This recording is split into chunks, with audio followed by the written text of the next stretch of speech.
बाजार में हमेशा न्यूज का बहुत इंपॉर्टेंस होता है। आज के न्यूज़पेपर में भी यही बात लिखी हुई है कि India is growing, economy is growing, GDP is rising, everything is going up and up, but मेरा पोर्टफोलियो रिटर्न नहीं दे रहा, बाजार नहीं चल रहा, स्टॉक मार्केट गिर रहा है। कभी कभी आप देखते हो इकोनॉमी बहुत अच्छा कर रही है, बाजार खराब कर रहा होता है। कभी कभी आप देखते हो एकदम इकोनॉमी खराब करने लगी और बाजार शानदार कर रहा है। मेरा नाम रोहित रमन है और मैं blue and Finserv private limited company का फाउंडर और मैनेजिंग डायरेक्टर हूं। और आज के इस वीडियो में हम समझेंगे कि एक्चुअली में स्टॉक मार्केट और इकोनॉमी दोनों अलग अलग चीज होती है और ये पूरी तरीके से अलग करता है। जिस आदमी को ये बात समझ में नहीं आएगा उसको इक्विटी के रिटर्न हमेशा बड़े धीरे दिखेंगे। कभी कभी ऐसा देखते हैं आप कि इकोनॉमी खराब कर रही है और बाजार बहुत अच्छा करता है। कभी कभी आप देखते हो इकोनॉमी बहुत अच्छा कर रही है, बाजार खराब कर रहा होता है। This is what happens. Covid में हमने ये चीज देखा था। आज इसी बात को हम समझने की कोशिश करेंगे। तो यहां पे ना दो बातें हैं। सबसे पहला एक है इकोनॉमी और दूसरा है स्टॉक मार्केट। इकोनॉमी और स्टॉक मार्केट ये दोनों दो चीजें हैं, एक चीज नहीं है। ध्यान से समझिए इस बात को। इकोनॉमी जो है ना वो बिल्कुल अलग होता है और स्टॉक मार्केट अलग होता है। स्टॉक मार्केट में जो आज हो रहा है वो इकोनॉमी में 6 महीने के बाद होगा, क्योंकि बाजार जो होता है ना वो फ्यूचरिस्टिक होता है। आपको ये पता है ना कि आप इन्वेस्टमेंट फ्यूचर में पैसा बनाने के लिए करते हो, आज पैसा बनाने के लिए नहीं करते। आज आप पैसा लगाते हो मेरे को फ्यूचर में पैसा बनेगा, आप इसी के लिए इन्वेस्ट करते हो, ना कि आज पैसा लगा के आज ही पैसा बनाना है। तो आपको अगर कुछ ये पता चलता है कि सपोज किसी गांव के बाजू से एक रोड आने वाला है तो पैसे आप आज लगाओगे तो पैसा बनेगा, ना कि रोड आने के बाद लगाओगे तो पैसा बनेगा। इकोनॉमी जो है ना वो जॉब के ऊपर डिपेंड करता है, ये कंज्यूमर स्पेंडिंग के ऊपर डिपेंड करता है, ये प्रोडक्शन के ऊपर डिपेंड करता है, ये गवर्नमेंट एक्सपेंडिचर के ऊपर डिपेंड करता है, ये एक्सपोर्ट इंपोर्ट के नंबर्स के ऊपर डिपेंड करता है। This is what economy is, right. Stock market जो है ना वो डिफरेंट है। स्टॉक मार्केट क्या चीज पे डिपेंड करता है? स्टॉक मार्केट कंपनीज पे डिपेंड करता है, स्टॉक मार्केट न्यूज पे डिपेंड करता है, ये इन्वेस्टर सेंटीमेंट पे डिपेंड करता है। स्टॉक मार्केट एक स्पेसिफिक कंपनी में गवर्नेंस के इशू पे डिपेंडेंट करता है, ये वैल्यूएशंस पे डिपेंडेंट करता है। तो इन सब चीजों का इकोनॉमी से कोई लेना देना नहीं है।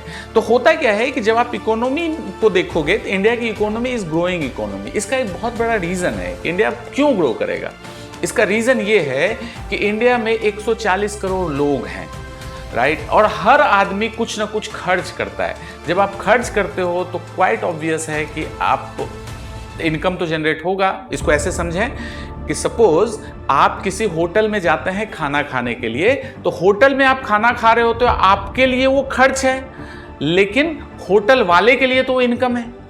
अगर मैं आपसे पूछूं कि आने वाले दिनों में आपके खर्चे बढ़ने वाले हैं या कम होने वाले हैं, तो आई एम श्योर ज्यादातर लोगों का जवाब ये होगा कि आपके खर्चे बढ़ने वाले हैं, राइट।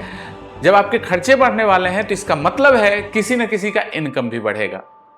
तो इस बात को अगर आप समझेंगे तो जब आने वाले दिनों में सभी लोगों का खर्चा बढ़ने वाला है तो सभी लोगों का इनकम भी बढ़ेगा। इकोनॉमी ऐसे ही चलेगी। अब ये बात अलग है कि बाजार कैसे रिएक्ट करेगा, ये बिल्कुल अलग बात होता है। बाजार का रिएक्शन जो होता है कंज्यूमर सेंटीमेंट पे डिपेंड करता है। एक छोटा सा न्यूज़ पता चलता है कि आप एकदम अलग तरीके से डिसीजन लेने लगोगे। आपका मूड कैसा है, आपकी लिक्विडिटी कैसी है, आपका सेंटीमेंट कैसा है, ये सब चीज़ के ऊपर डिपेंडेंट होता है।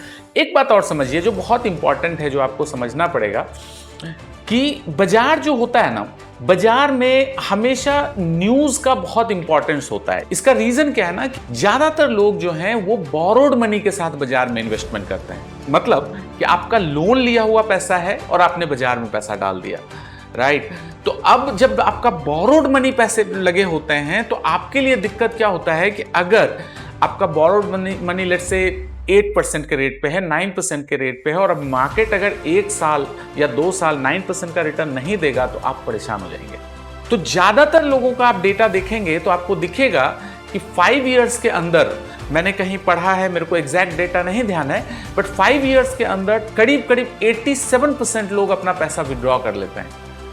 तो कभी कभी बाजार ऐसे सिचुएशन में आता है कि बाजार कभी बहुत खराब रहता है और 3-4 साल तक बाजार में कोई रिटर्न नहीं आता, तो उस सिचुएशन में ये इन्वेस्टर बहुत परेशान होते हैं। तो मुझे लगता है कि एक ही तरीका है आपको अच्छा रिटर्न बनाने का इस बाजार से, कि आप अपने इमरजेंसी फंड को बहुत ही जुडिशियसली खर्च कीजिए। आप अपने पोर्टफोलियो को बहुत अच्छी तरीके से मेंटेन करें, उसमें डेट, इक्विटी, गोल्ड, प्रॉपर्टी, सब चीज़ों का प्रॉपर एलोकेशन होना चाहिए।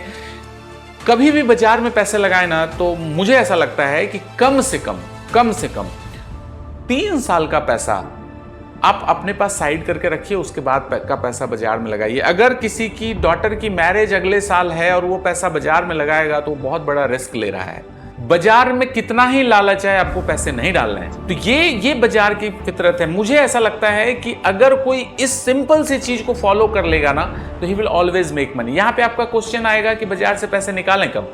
तो निकालने का तरीका क्या होता है कि जब भी अगर आप अपने फाइनेंशियल कंसल्टेंट के साथ बैठते हैं, तो हमेशा ये कैलकुलेट करना है कि अगले 3 साल में आपके खर्चे क्या हैं। अगर आपको लगता है कि कोई भी खर्च आपके 3 साल के अंदर आ रहा है, तो उस पीरियड में जब भी बाजार अच्छा हो तो अपने पैसे निकाल लें।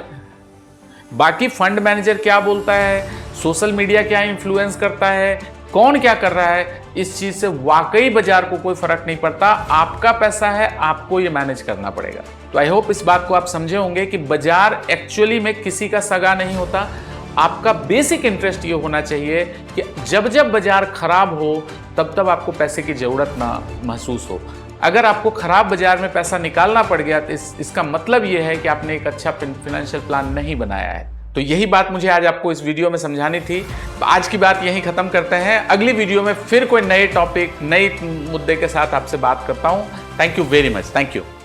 Mutual fund investments are subject to market risks. Read all scheme-related documents carefully.